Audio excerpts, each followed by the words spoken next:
Nous sommes lundi 4 mai et le soleil brille sur Marmande. Nous allons avoir une très belle journée. Et ce n'est pas étonnant si Marilyn nous parle dans son dessin du jour de la plage. Mais le Sud-Ouest titre en mettant en scène une vue du métro, chacun cherche son masque. Je n'avais pas un sujet particulier avant d'ouvrir le journal et de cliquer sur démarrer sur mon ordinateur. Et je pensais vous faire une petite rubrique sur ce que les journalistes vont dire aujourd'hui, ou plutôt ce que les journalistes disent de ce que va dire le Premier ministre cet après-midi devant le Sénat. C'est un vrai virus chez les journalistes. Eux ont une idée sur ce que les gens qu'ils vont interviewer ou filmer vont dire avant de les interviewer et de les filmer.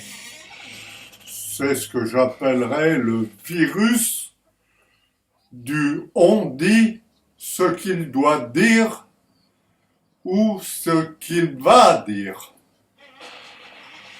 Eh bien, moi, je vais abandonner ma première idée de parler du virus des journalistes et je vais simplement parler de la similitude que je trouve entre le titre du Sud-Ouest et le dessin de Marilyn ce jour.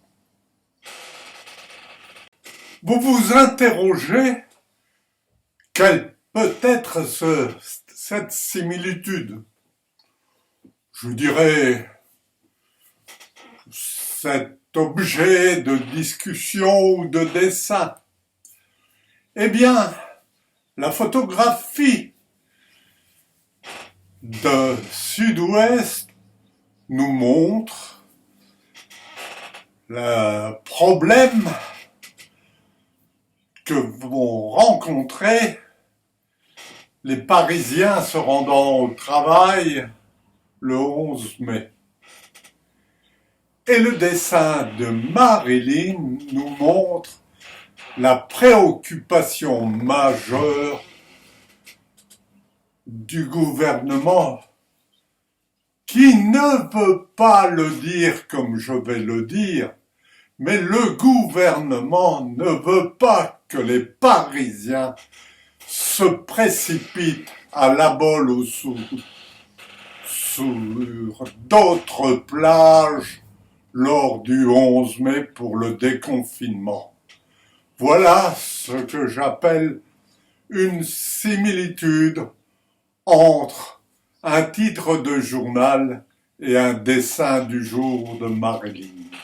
Mais alors, la question pour moi est-ce que Marilyn avait lu le journal avant de dessiner, alors que je ne l'avais pas encore ouvert?